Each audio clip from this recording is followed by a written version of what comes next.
Hello, I'm Pastor Dave McAwee, and this is your 3-minute recap for Monday, August 3rd, 2020. Here we go.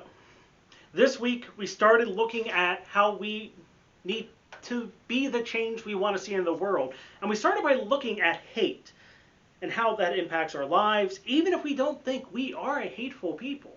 To do this, we looked at part of Christ's Sermon on the Mount as found in Matthew chapter 5, verses 22 through 30.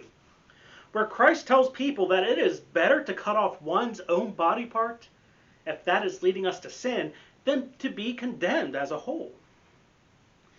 Now, we started by defining hate. And you can easily look that up online versus hearing me repeat it. But when we look at the definition, we can see how we often dilute and misuse the word hate, because hate is not dislike or disagreement, but goes further by wishing harm. It includes an active hostility, an enmity. That's what makes it different from a dislike or disagreement. There's a hostile intent. The trouble with misusing the word is that it gives us hatred. It's a way the forces of evil and wickedness in this world can creep its way into our lives little by little, kind of like sticking your toe in a door. And the more we use the word hate, the more hate creeps into our lives. Well, we can say that I'm going too far with all this, but history has shown that hatred can build over time, little by little, and that hatred really can diminish the humanity of other people. And once they are less than human, you can treat them as less than human. If you don't believe me, look up the propaganda posters of the 1930s and 40s from both sides, and you will really see how that kind of dehumanized other people, which enabled things to happen that normally you would find despicable.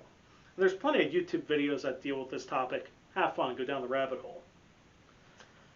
But what does that mean for us as the disciples of Christ on earth today?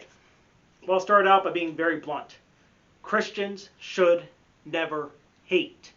That word should not be in our vocabulary. It should not be in our lexicon. Even the evangelical phrase of love the sinner, hate the sin, get rid of it.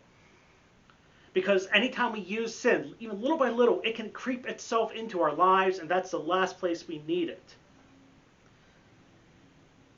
Because regardless of whether we like someone, whether we agree with them, whether they even wish us harm, we cannot hate anyone, we cannot hate anything, regardless of what they do to us or others.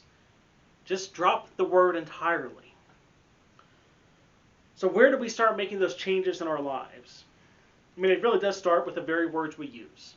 We need to expand our vocabulary and say what we really mean. Instead of saying hate, be honest. Just say, I dislike, I don't care to eat, I do not agree with, I do not enjoy. I would prefer something else. This is less than ideal. Use different words and different phrases, because that will help keep hate out of your life, even little tiny instances. Express yourself differently.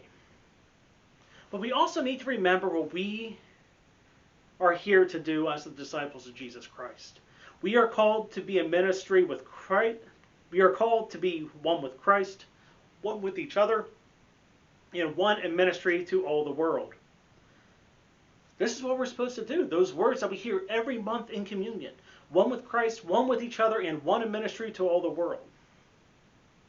And when we look at the world, there is no place for hate in that. You can't minister to people you hate. You can only minister to those you love. And that is what we are called to do, is to love one another. And that is a great place to start. So that's your recap for this week. Until next Sunday, I'm Pastor Dave, and I hope to see you in the pews next week.